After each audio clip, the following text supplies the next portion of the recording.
नमस्कार। मैं doctor Poonam Mishra, associate professor DAV PG college Dehradun के टीचर एजुकेशन डिपार्टमेंट में कार्य कर रही हूँ। मैं आज आपको व्याकरण शिक्षण की विधियों के बारे में बताऊंगी।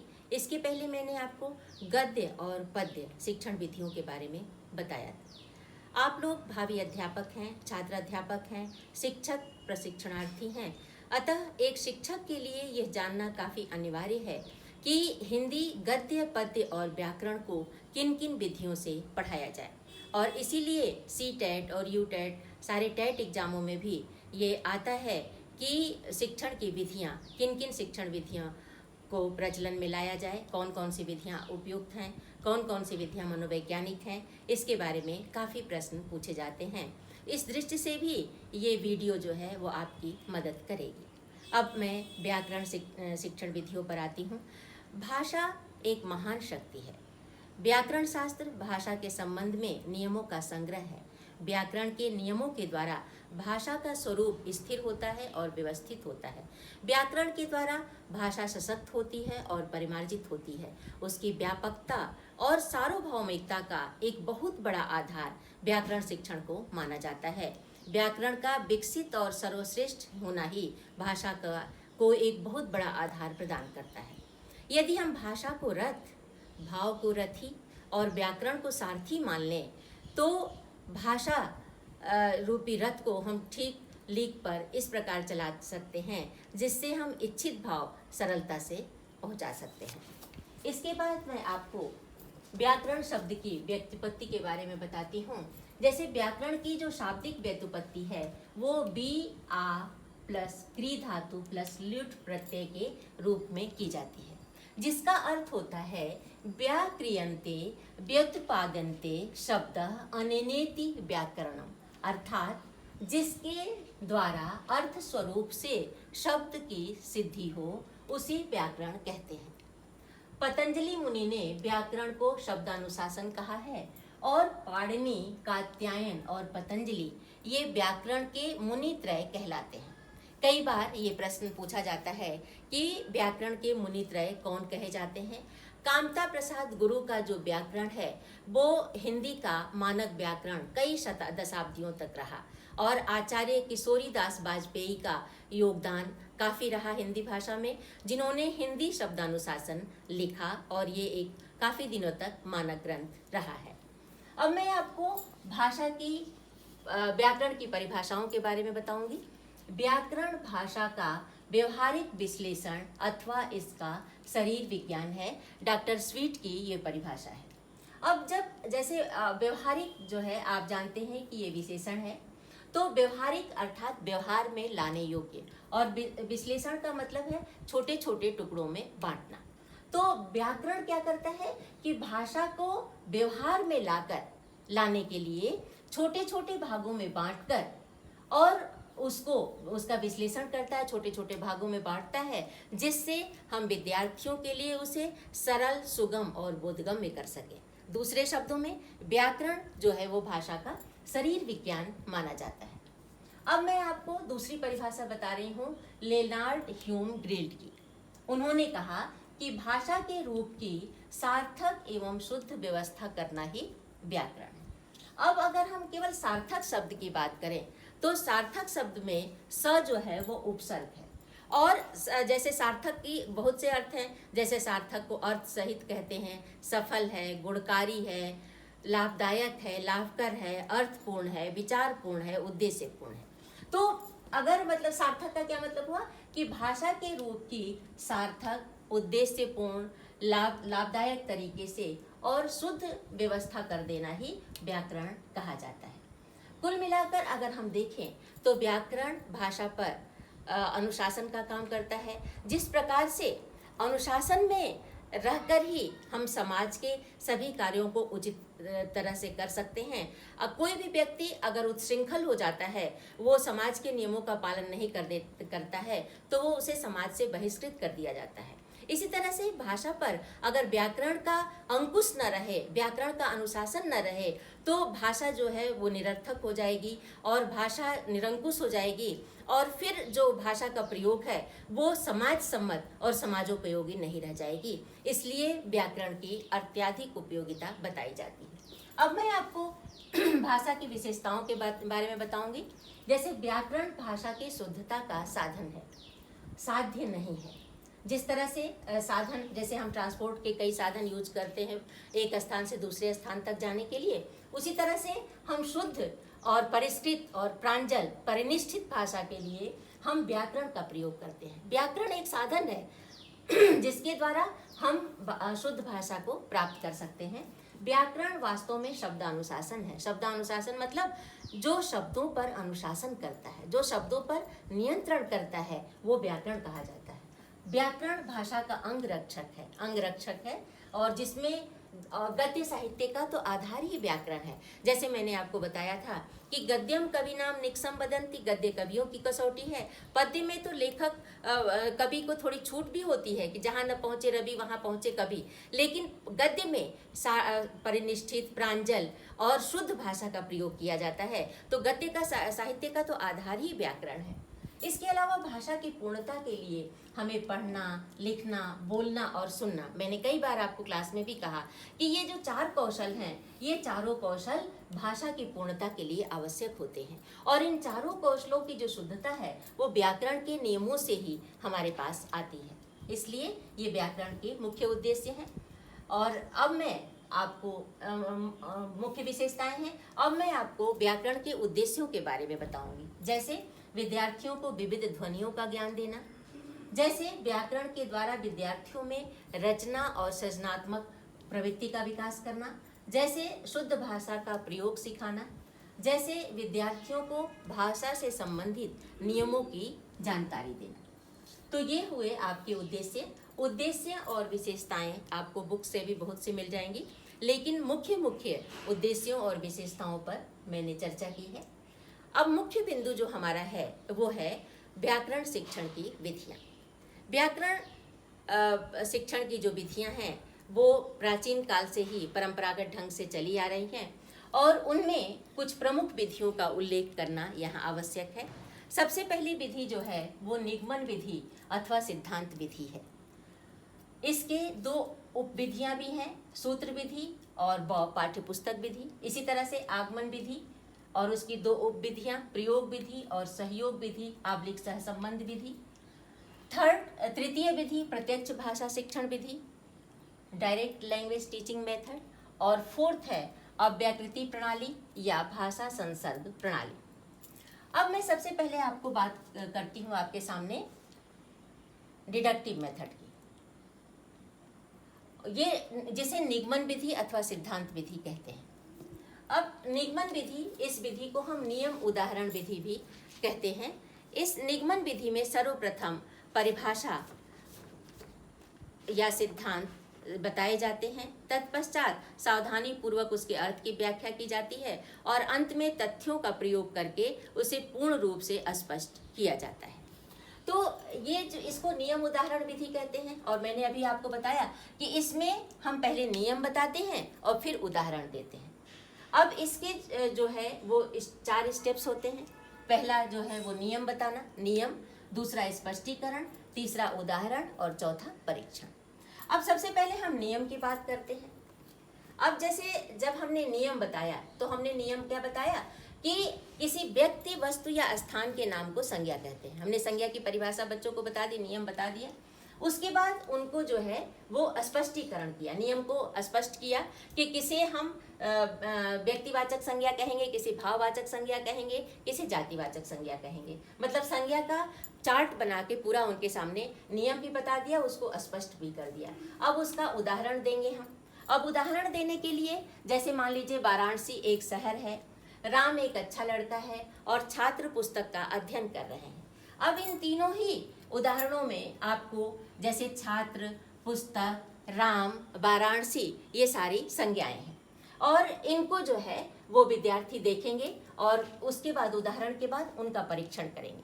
और परीक्षण करने के लिए क्या करना है आपको कि संज्ञा मतलब संज्ञा के सारे भेदों को आपको बता देना है और व्यक्तिवाचक, जातिवाचक और भाववाचक संज्ञा के विभिन्न उदाहरणों को विद्यार्थियों के सम्मुख रखना है। और फिर उसके बाद मल्टीपल चॉइस के प्रश्न, जो बहुविकल्पीय प्रश्न होते हैं, उनके माध्यम से उनको चूज करना है कि क्या व्यक्तिवाचक संज्ञा क्या है, जातिवाचक संज्ञा क्या है और भाववाचक संज्ञा क्या है। तो इस प्रकार से ये चारों स्टेप्स जो है इसके पूरे हो जाएंगे। पहले आप नियम बताएंगे, फिर स्पष्टीकरण देंगे, फिर उदाहरण बताएंगे, फिर परीक्षण करेंगे।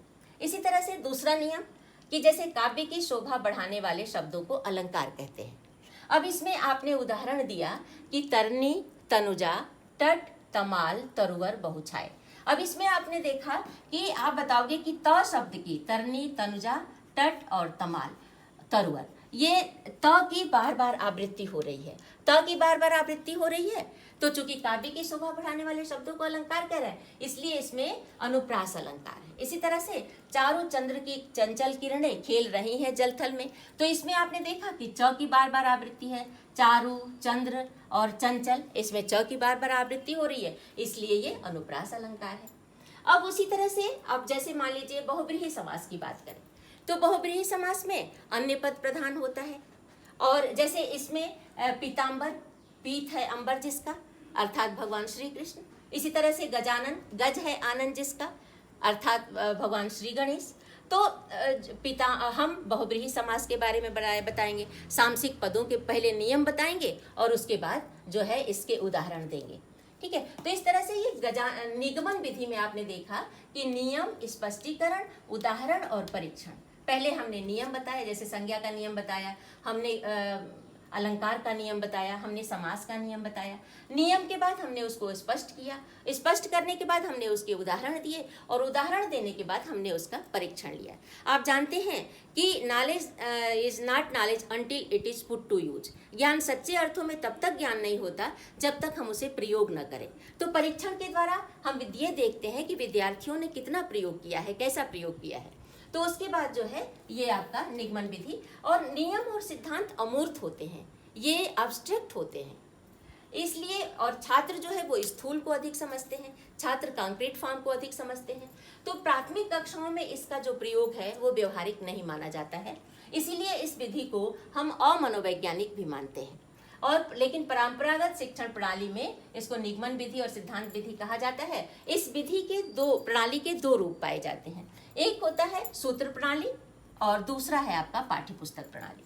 अब सबसे पहले हम सूत्र प्रणाली की बात करते हैं। सूत्र प्रणाली में इसमें व्याकरण के नियम रटा दिए जाते हैं, लक्षण और उदाहरण भी बता दिए जाते हैं। और ये प्रणाली भी परंपरागत संस्कृत व्याकरण में ज्यादा प्रयुक्त होता है और इस प्रणाली में भाषा के प्रयोग का ज्ञान और अभ्यास नहीं हो पाता है।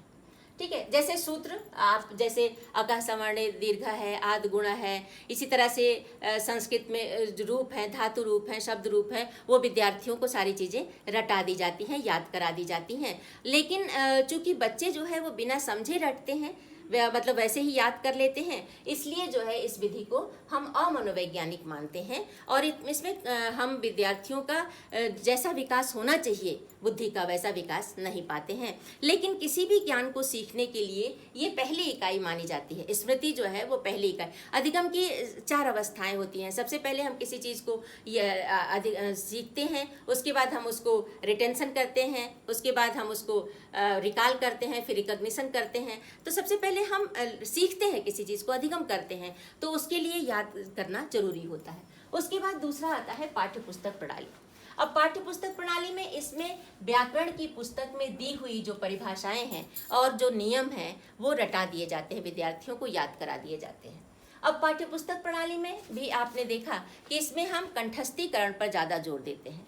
अब इसमें एक संस्कृत में बहुत प्रसिद्ध श्लोक है और इस श्लोक को आप देखेंगे तो इसमें लिखा है कि पुस्तकस्थु तुया विद्या परहस्तगतम धनम कार्य काले समुत्पन्ने न सा विद्या न तद्धनम। अर्थात पुस्तक की विद्या और दूसरे के हाथ में गया हुआ धन उचित समय आने पर न वो विद्या काम आती है और न वो धन काम आता है। इसको एक बहुत ही सिंपल उदाहरण से मैं आपको समझाना चाहती हूँ कि पुस्तक की विद्या और दूसरे के हाथ में गया हुआ धन, जैसे मान लीजिए आपने बहुत सारा एग्ज़ाम के लिए प्रिपेयर किया है, बहुत सारी चीज़ें याद कर ली हैं, लेकिन अगर एग्जामिनेशन हाल में आपको वो चीज़ें नहीं याद आई और आप अपने माइंड पे जोर लगा के सोच रहे हैं कि उस पुस्तक में क्या लिखा था, वो वहाँ पे क्या लिखा था, वो आपको समय पे नहीं याद आया, तो क्या हुआ, फिर आप एग्ज़ाम में वो नहीं लिख पाएंगे क्योंकि वो समय पर आपको याद नहीं आया। इसलिए पुस्तक की विद्या, और इसी तरह से आपने अपना पैसा दूसरे को दे दिया, लेकिन जब आपने समय आने पर, जब आपको आवश्यकता है, आपने उसको मांगा तो दूसरे के हाथ में वो धन चला गया है, उसने समय पर नहीं दिया। तो कार्य काले न तो समुत्पन्ने न सा विद्या न तद्धनम, तो न ऐसी विद्या काम आती है न ऐसा धन काम आता है, कि मतलब पुस्तक की विद्या और दूसरों के हाथ में गया हुआ धन। तो इसमें भी क्या होता है कि ये जो जैसे, क्योंकि मानव द्वारा जो अर्जित ज्ञान है, वही अर्जित ज्ञान जो है वो अभिव्यक्ति सम्मत होता है। मतलब जो अर्जित ज्ञान हम जो रिकॉल कर लेते हैं, जो मतलब रिटेंशन हो जाता है, रिकॉल कर लेते हैं, रिकॉग्निशन कर लेते हैं, वही ज्ञान की हम सही तरह से अभिव्यक्ति कर पाते हैं। अगर हमने ज्ञान को याद नहीं किया, कंठस्थ नहीं किया, मेमोराइज नहीं किया, तो समय आने पर हम जो है उसको दूसरों के सम्मुख नहीं रख पाएंगे, ना हम बोल पाएंगे, ना हम लिख पाएंगे, ना हम समझ पाएंगे। तो इसलिए निगमन या सिद्धांत प्रणाली इसलिए दोषपूर्ण मानी जाती है कि, और इसकी जगह जो आगमन प्रणाली है वो वैज्ञानिक भी मानी जाती है और उपयोगी भी मानी जाती है। अब मैं आपके सामने आगमन विधि, इंडक्टिव मेथड को आपके सम्मुख बताऊंगी। आगमन विधि में और इसी तरह से ये जो प्रणाली है वो उच्च कक्षाओं के लिए तो उपयुक्त है, पाठ्यपुस्तक प्रणाली, लेकिन प्राथमिक कक्षाओं के लिए ये प्रणाली उपयुक्त नहीं मानी जाती है।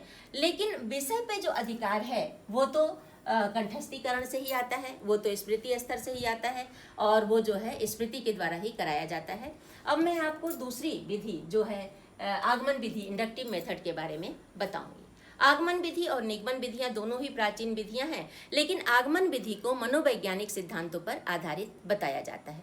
क्यों बताया जाता है? क्योंकि ये एक स्वाभाविक विधि है जो छात्रों के निरीक्षण पर आधारित है, और इसमें जो मातृभाषा सीखने में आगमन विधि का विशेष प्रयोग माना जाता है, और इस विधि से छात्रों की सृजनात्मक क्षमता का विकास होता है। इस विधि में ज्ञात से अज्ञात की ओर हम जाते हैं, इस विधि में प्रत्यक्ष से अप्रत्यक्ष की ओर हम जाते हैं, इसलिए जो है हम इस विधि को ज़्यादा उपयोगी माना जाता है, और इस विधि में हम तर्क का ज़्यादा प्रयोग करते हैं।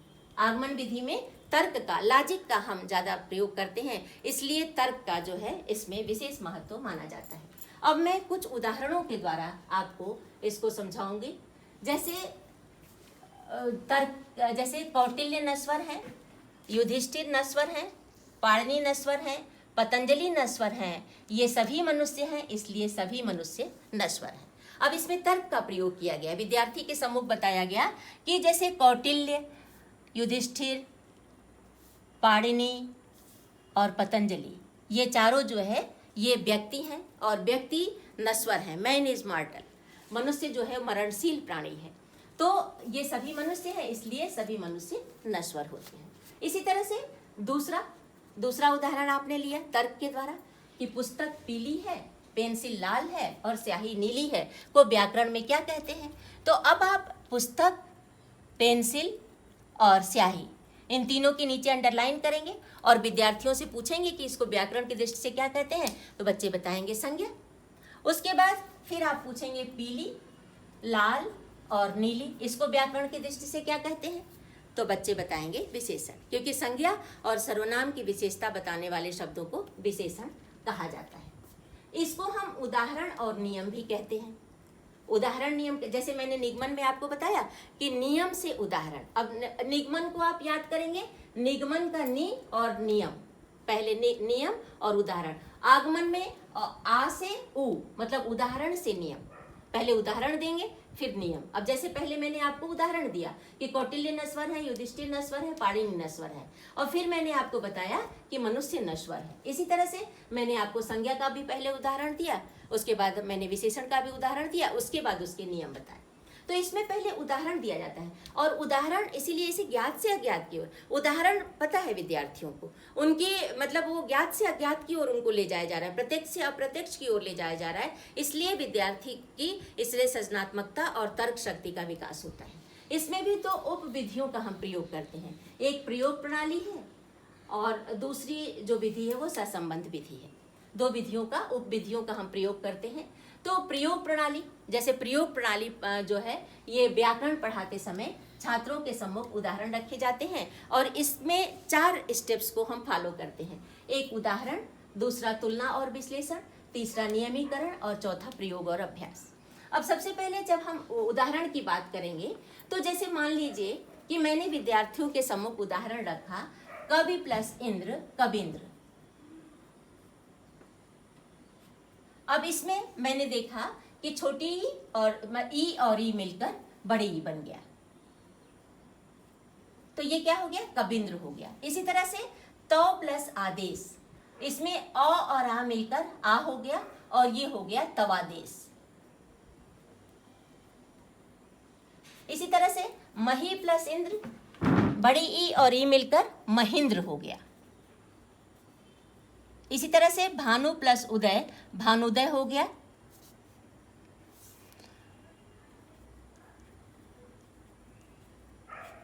इसी तरह से पितृ प्लस ऋणम पितृडम हो गया, री प्लस री हो गया। तो ये मैंने पहले विद्यार्थियों को उदाहरण बता दिया, उदाहरण के बाद इसकी तुलना बता दी कि इसको आपस में हम कैसे तुलना करेंगे, इन उदाहरणों का परस्पर तुलना करेंगे, विश्लेषण करेंगे और समान लक्षण वाले विशेषताओं को जानेंगे। अब समान लक्षण वाले विशेषताओं को कैसे जानेंगे, इसी तरह के हम कबींद्र, रविंद्र, सविंद्र, इसी तरह के विभिन्न उदाहरण और विद्यार्थियों के सम्मुख रखेंगे और जिसमें वो उनको बताएंगे कि इनमें समान लक्षण हैं, इनमें इनका विश्लेषण करेंगे और फिर उसके बाद उसको नियमीकरण बताएंगे। क्योंकि विद्यार्थी जो है अभी तक वो समझ चुके हैं कि बहुत सारे उदाहरणों से उन्होंने उदाहरण देखा, तुलना देखा, विश्लेषण देखा, तो ये अभी तक समझ चुके हैं। तो इसलिए जो है फिर उनको हम नियमीकरण बताएंगे। अब नियमीकरण में हम क्या बताएंगे कि जैसे दीर्घ संधि, ये क्या है, दीर्घ संधि है, तो दीर्घ संधि का उदाहरण हम बताएंगे जैसे अकः सवर्णे दीर्घ, ये सूत्र है दीर्घ संधि का। यदि ह्रस्व या दीर्घ अ ई उ री के बाद समान ह्रस्व या दीर्घ अ ई उ री आए तो दोनों के स्थान पर दीर्घ हो जाता है। अब अगर मैं सबसे पहले आपको सूत्र के बारे में अकः सवर्णे दीर्घ इसको अगर समझाती हूँ तो आपने अगर संस्कृत पढ़ी है तो आप माहेश्वर सूत्र के बारे में अवश्य जानते होंगे। और माहेश्वर सूत्र जो है वो भगवान शंकर के डमरू से इन ध्वनियों की उत्पत्ति हुई है, जिसे हम प्रत्याहार कहते हैं। अब प्रत्याहार में ऐ उण रिलिक ऐ औंग ऐ औच करके 14 प्रत्याहार हैं। तो इस 14 प्रत्याहारों में जैसे अकः ऐ उण रिलिक 2 प्रत्याहार मैंने लिए हैं। तो जैसे ऐ उण अ ई उण और रिलिक ये 2 प्रत्याहार हैं। अब आप देखो अकः अ से लेकर क तक, अब ये अ है ये क है। अब अ से लेकर क तक, अ से लेकर क तक क्या आ गया, अ ई उ आया और री आया। यही यहाँ पे पहले भी लिखा है मैंने कि अ ई उ री दोनों आया यहाँ पे और फिर ये आया, तो दोनों के सवर्ण है। मतलब अगर सवर्ण आता है अ और आ आया तो सवर्ण हो गया, अ प्लस आया तो सवर्ण हो गया। तो सवर्ण आता है उसी तरह का वर्ण आता है तो वो दीर्घ हो जाता है। तो इस तरह से आपने देखा कि मतलब संक्षेप में हमने केवल अगर ये सूत्र समझ लिया तो हमने दीर्घ संधि को समझ लिया। तो फिर उसके बाद शिक्षक जो है वो दीर्घ संधि की परिभाषा बताएगा सूत्र के माध्यम से और उसके बाद प्रयोग और अभ्यास बताएगा, उसका प्रयोग बताएगा, उसका अभ्यास कराएगा, विभिन्न प्रकार की मतलब जो है विभिन्न उदाहरण देगा। क्योंकि भाषा पर अधिकार जो है वो अभ्यास से अनाभ्यास से विषम शास्त्रम, अगर आप शास्त्र का अभ्यास नहीं करेंगे तो विष हो जाएगा, वो आप समय आने पर उसका प्रयोग नहीं कर पाएंगे। तो व्याकरण में जितना अधिक आप अभ्यास करेंगे, शिक्षक अपने कक्षा को जीवंत बनाने के लिए वो कक्षा में बहुत सारे उदाहरणों को विद्यार्थियों के सम्मुख रखेगा, तब उसे कंसेप्ट की समझ होगी, तब उसे प्रत्यय की समझ होगी और तभी वो विशेष रूप से उसको समझ पाएगा विद्यार्थी। तो इसलिए व्याकरण शिक्षण में कक्षा को प्रभावशाली बनाने के लिए, अपने लेक्चर को प्रभावशाली बनाने के लिए शिक्षक को अपने लेक्चर में बहुत सारे एग्जाम्पल्स को, बहुत सारे उदाहरणों को रखना होगा, तभी विद्यार्थी उसे अच्छी तरह से समझ पाएंगे। इसी तरह से जैसे मान लीजिए आप लिंग पढ़ा रहे हैं, स्त्रीलिंग और पुल्लिंग पढ़ा रहे हैं, तो आपने विभिन्न एग्जाम्पल दिए कि राम पुस्तक पढ़ता है, गीता पुस्तक पढ़ती है, बच्चे खेलते हैं। तो इसमें आपने देखा कि राम के साथ तो पढ़ता है और गीता के साथ पढ़ती है, तो कर्ता के अनुसार लिंग भी बदल गया। तो जैसे आपने कई बार देखा होगा कि जैसे साउथ इंडियन होते हैं या दूसरे मतलब लैंग्वेज के फॉलो करने वाले जो लोग होते हैं वो कई बार लिंग पर उतना ध्यान नहीं दे पाते हैं और स्त्रीलिंग और पुल्लिंग उनका मिक्सअप हो जाता है। तो इसलिए क्योंकि वो मतलब उनकी मातृभाषा नहीं है और उन्होंने व्याकरण को सही तरीके से नहीं समझा है, तो वो जो है इसमें गलतियां कर देते हैं। अब मैं आती हूँ इसकी दूसरी सहविधि में, जिसे हम सहसंबंध विधि कहते हैं। ये विधि जो है इसमें व्याकरण के नियमों को अधिक बोधगम्य कराया जाता है। अब इसमें जो है हम बोधगम्य करते हैं और ये जो है आगमन विधि का ही एक रूप माना जाता है। गद्य शिक्षण और रचना शिक्षण के समय व्याकरण के नियमों का विद्यार्थियों को बोध कराया जाता है, लेकिन इसकी सीमा ये है, मतलब सहयोग विधि और सहसंबंध विधि, इसको दोनों विधियां कहते हैं। आप लिख सहयोग विधि, आप लिख सहसंबंध विधि, कोरिलेशन मेथड। इसकी ये सीमा होती है कि इसमें जो है ये व्याकरण की विधिवत शिक्षा नहीं हो पाती है। जैसे इसमें स्थूल से सूक्ष्म शिक्षण सूत्र का प्रयोग होता है। जैसे एक उदाहरण से मैं आपको बताती हूँ। जैसे मान लीजिए चारों चंद्र की चंचल किरणें हैं, बता रहा है शिक्षक, या कोई गद्य का ही उदाहरण ले रहा है कि महात्मा गांधी का जन्म पोरबंदर में 2 अक्टूबर को हुआ था। तो इसमें अब वो जैसे मान लीजिए करमचंद गांधी है, तो करमचंद गांधी के बारे में बता रहा है, या पोरबंदर के बारे में बता रहा है, या इसमें मतलब जन्म के बारे में कुछ बता रहा है, तो उसमें व्याकरण कहाँ पे प्रयोग हुआ, ये पास्ट टेंस है, प्रेजेंट टेंस है, या बहुत सारे उसमें जैसे संधि विच्छेद करना है, समास बताना है।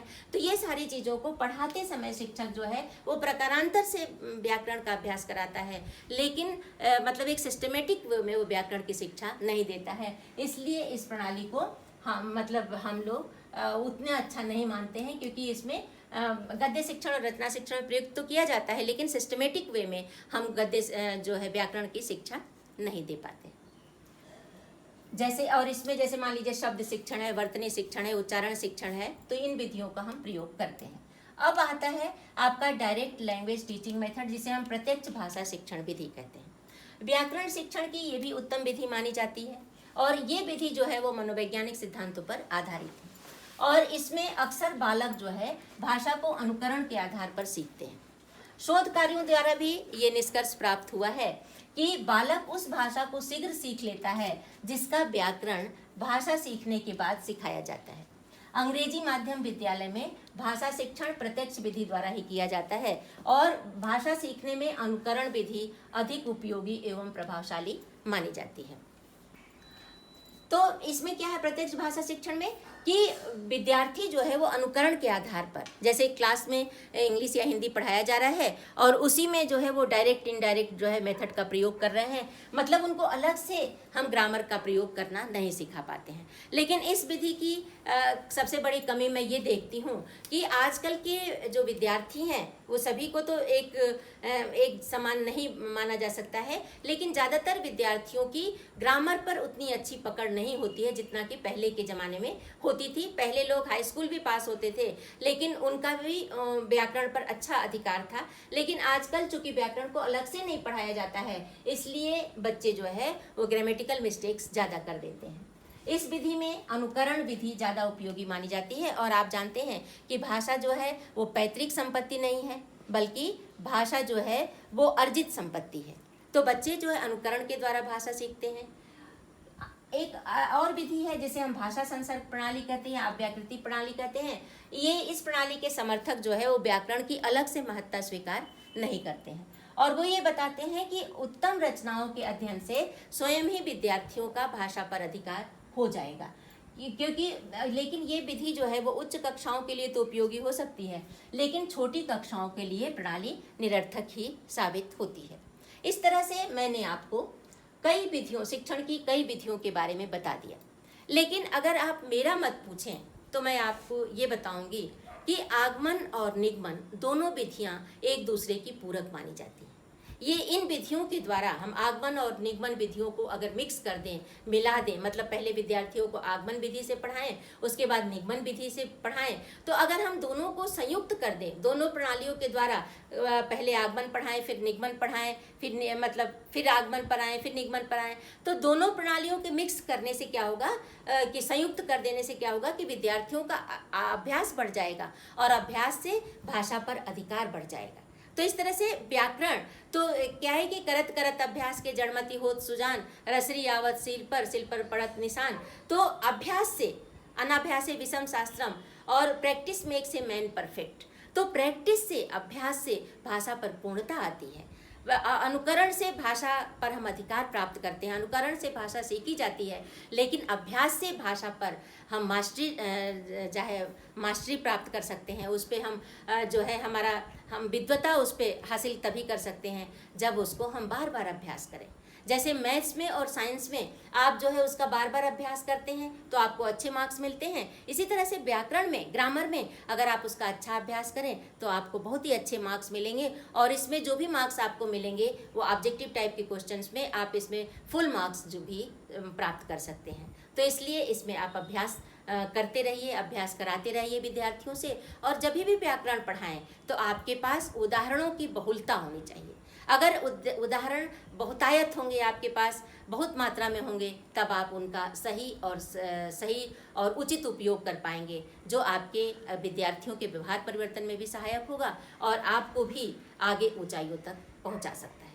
एक शिक्षक हमेशा अध्यापक होता है, हमेशा स्टूडेंट रहता है, क्योंकि शिक्षक जब तक सीखता नहीं है, मतलब जब तक वो नए नए ज्ञान को सीखता नहीं और विद्यार्थियों को सिखाता नहीं है, तब तक वो अच्छा शिक्षक नहीं बन सकता है। इसलिए आपको भी चाहिए कि आप अपने शिक्षण में नई नई बातों को शामिल करें, विद्यार्थियों को नए नए तरीके से पढ़ाएं, विद्यार्थियों को अभ्यास की प्रक्रिया को आगे बढ़ाएं, तभी वो व्याकरण में सिद्धहस्तता प्राप्त कर सकेंगे।